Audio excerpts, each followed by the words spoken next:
Hello dears, सभी को good morning. चलिए, आप लोग कैसे हैं? अच्छे होंगे, खुश होंगे और मस्त होंगे। आपका क्लास कंटिन्यू चल रहा होगा। चलिए, आज का जो आपका क्लास होगा, क्लास 10 का हम लोग फिजिक्स पढ़ेंगे। क्या पढ़ेंगे? फिजिक्स पढ़ेंगे। और फिजिक्स का जो पार्ट है डियर्स, हम लोग का चैप्टर का नाम है प्रकाश का प्रवर्तन। चैप्टर का क्या नाम है? प्रकाश का परावर्तन। कौन से चैप्टर हम लोग पढ़ रहे हैं? प्रकाश का परावर्तन। परावर्तन चैप्टर को हम लोग पढ़ रहे हैं। तो यहाँ पे हम लोग को ये देखना है, प्रकाश का प्रवर्तन चैप्टर जो है, हम लोग इसका फर्स्ट पार्ट कर लिए हैं। क्या? पार्ट नंबर 1 हम लोग डेट्स इसका कर लिए हैं। अगर आप लोग नहीं देखें तो एक बार जा करके इसी चैनल पे पार्ट 1 देखिएगा। और आपका ये आज का हम लोग का जो चलेगा डेट्स, पार्ट हमारा 2 चलेगा। क्या चलेगा? आज का जो क्लास चलेगी पार्ट 2 चलेगा। इसलिए इस वीडियो को आप लोग लास्ट तक देखना ना भूलें। आने वाले एग्जाम में यही प्रश्न आप सभी के लिए रामबाण साबित होगा, है ना। तो चलिए, हम लोग वीडियो को स्टार्ट करने से पहले आप लोग ये समझिएगा, अभी तक चैनल को सब्सक्राइब नहीं किए हैं तो एक बार जरूर सब्सक्राइब करके घंटे को प्रेस कीजिएगा, ताकि जो नेक्स्ट वीडियो डालें आपके पास नोटिफिकेशन पहुंच पाए। तो चलिए, आप लोग फटाफट इस वीडियो को अपने दोस्तों के पास शेयर कर दीजिए, ताकि आपके माध्यम से आपका दोस्त भी कुछ न कुछ सीख पाए। चलिए, आप आज का जो प्रश्न है डियर्स, देखिएगा। प्रश्न बोल रहा है आत्मदीप्त पदार्थ किसे कहते हैं? क्या प्रश्न बोल रहा है? आत्मदीप्त पदार्थ किसे कहते हैं? या तो आत्मदीप्त का एक नाम और है, एक नाम या करके आप और लिख सकते हो, प्रदीप्त। क्या? प्रदीप्त पदार्थ किसे कहते हैं? बात समझ में आया? आत्मदीप्त का दूसरा नाम है क्या? प्रदीप्त पदार्थ। आत्मदीप्त या तो प्रदीप्त पदार्थ किसे कहते हैं? तो आप सभी को बोलना है कि वो वैसा पदार्थ, क्या बोलोगे? वो वैसा पदार्थ। क्या जवाब दोगे? वो वैसा पदार्थ। क्या? वैसा पदार्थ जो स्वयं प्रकाश का उत्सर्जन करे। क्या करे? वैसा पदार्थ जो स्वयं प्रकाश का उत्सर्जन करे, उसे ही हम लोग आत्मदीप्त पदार्थ या तो प्रदीप्त पदार्थ कहते हैं। क्या जवाब दोगे? वैसा पदार्थ जो स्वयं प्रकाश का उत्सर्जन करे, उसे ही हम लोग आत्मदीप्त पदार्थ या तो प्रदीप्त पदार्थ कहते हैं। जैसे में आपको देखना है एग्जाम्पल में, ये सूरज हो गया। क्या हो गया? सूरज हो गया आपका। उसी प्रकार से आपको देखना है, तारा हो गया आपका, जुगनू हो गया है आपका। ये सब क्या है? एक आत्मदीप्त पदार्थ है, या तो बोल सकते हो कि प्रदीप्त पदार्थ है। क्या है? प्रदीप्त पदार्थ है। ये सब है जो डेयर, सूरज का अपना का प्रकाश है, तारा का अपना का प्रकाश है, जुगनू का अपना का प्रकाश है। ये किसी दूसरे प्रकाश पे नजर नहीं आते हैं, इन सब का अपना खुद का प्रकाश है। तो आत्मदीप्त पदार्थ आप लोग को समझ में आ गया होगा।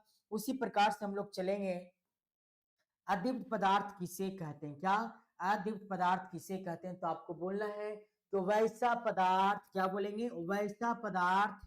वैसा पदार्थ जो स्वयं प्रकाश का, जो स्वयं प्रकाश का उत्सर्जन नहीं करता है, लेकिन प्रकाश की उपस्थिति में दिखाई देता है, उसी को हम लोग अदीप्त पदार्थ कहते हैं। क्या कहते हैं? अदीप्त पदार्थ कहते हैं। अदीप्त पदार्थ का परिभाषा होती है वैसा पदार्थ जो स्वयं प्रकाश का उत्सर्जन नहीं करती है, लेकिन वह दूसरों की प्रकाश की उपस्थिति में दिखाई देती है, उसी को हम लोग क्या कहते हैं? अदीप्त पदार्थ कहते हैं।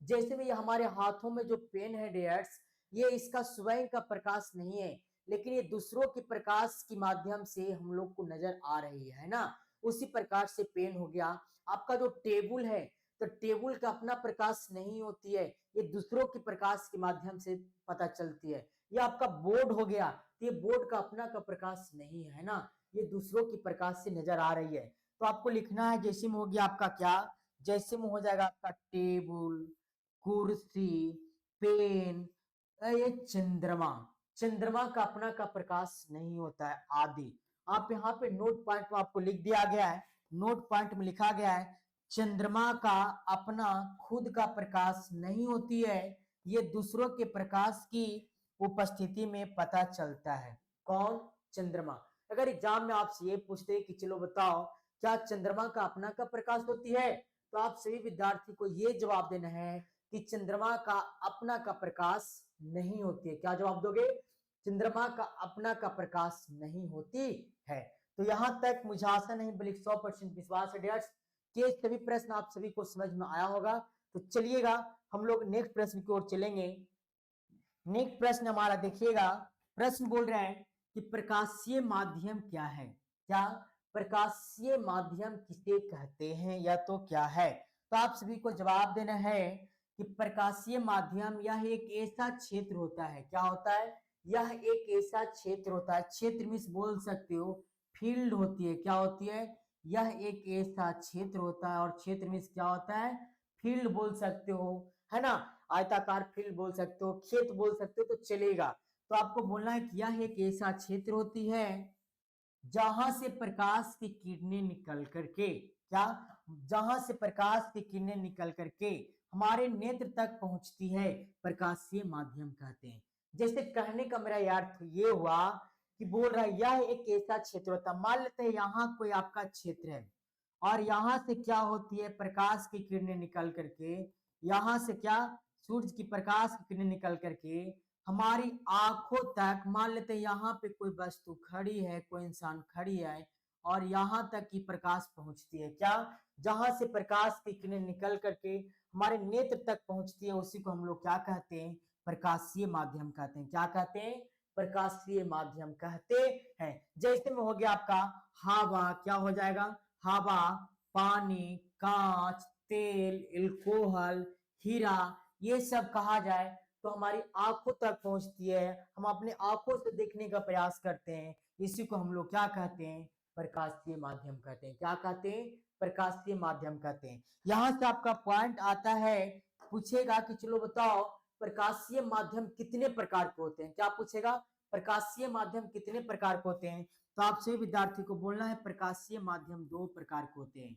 प्रकाशीय माध्यम कितने प्रकार के होते हैं, दो प्रकार के होते हैं। पहला आपको बोलना है, आपका पहला हो जाएगा समांगी माध्यम। क्या हो जाएगा, समांगी माध्यम। और दूसरा हो जाएगा आपका विसमांगी माध्यम। पहला क्या बोलोगे, समांगी माध्यम बोलोगे, और दूसरा क्या बोलोगे, विसमांगी माध्यम बोलोगे। बोलोगे ना। चलिए नेक्स्ट प्रश्न की ओर चलेंगे। नेक्स्ट प्रश्न आपका आता है, प्रश्न बोला गया है समांगी माध्यम किसे कहते हैं। क्या, समांगी माध्यम क्या है। तो आप सभी को जवाब देना है कि समांगी माध्यम, क्या, यह एक ऐसी माध्यम होती है जिसके प्रत्येक भाग का गुण और बनावट, क्या, प्रत्येक भाग का गुण और बनावट एक समान होती है, उसे ही क्या कहते हैं, समांगी माध्यम कहते हैं। क्या कहते हैं, समांगी माध्यम कहते हैं। यह एक ऐसी माध्यम होती है जिसके प्रत्येक भागों का गुण और बनावट एक समान होती है, उसे ही क्या कहते हैं, समांगी माध्यम कहते हैं। जैसे में एग्जाम्पल से आप लोग समझिएगा, आपका एग्जाम्पल सेट किया गया है कांच। क्या हो गया, कांच और जल, ये दोनों का गुण और बनावट क्या होती है, समान होती है ना। इसी को हम लोग बोलेंगे क्या, समांगी माध्यम। क्या बोलेंगे, समांगी माध्यम। नेक्स्ट प्रश्न की ओर चलेंगे। नेक्स्ट प्रश्न हमारा है विसमांगी माध्यम किसे कहते हैं।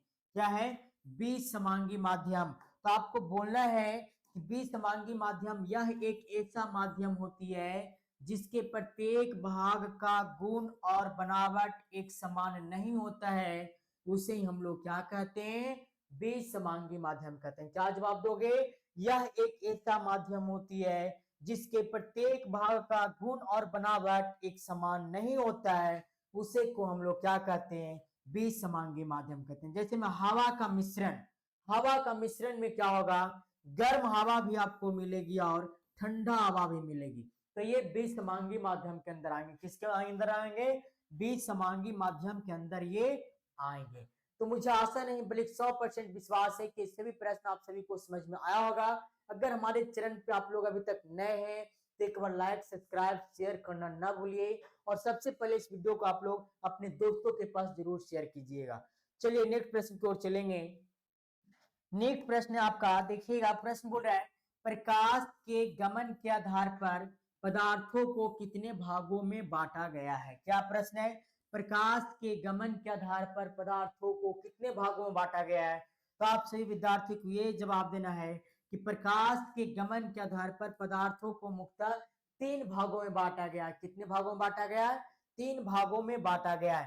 पहला आपका हो जाएगा, नंबर 1 है आपका पारदर्शी पदार्थ। क्या, पारदर्शी पदार्थ। दूसरा हो जाएगा आपका अपारदर्शी पदार्थ, और तीसरा हो जाएगा आपका पारभासी पदार्थ। क्या हो जाएगा? पारभासी पदार्थ। तो अगर एग्जाम में आपसे पूछे कि प्रकाशीय माध्यम के आधार पर, प्रकाश के गमन के आधार पर पदार्थों को कितने भागों में बांटा गया है, तो आप सभी विद्यार्थियों को जवाब देना है कि पदार्थ को मुख्यतः 3 भागों में बांटा गया है। कितने भागों में? 3 भागों में बांटा गया है। पारदर्शी पदार्थ, अपारदर्शी पदार्थ और पारभासी पदार्थ। अब हम लोग को यहाँ से ये समझना है कि पारदर्शी पदार्थ किसे कहते हैं। पारदर्शी पदार्थ वे पदार्थ होते हैं जिससे प्रकाश की किरणें ई पार से ऊपर चली जाती है, उसी को हम लोग क्या कहते हैं? पारदर्शी पदार्थ कहते हैं। क्या बोलोगे? पारदर्शी पदार्थ पर वे होती है जो ई पार से ऊपर जाने देती है प्रकाश को, उसी को हम लोग पारदर्शी कहते हैं।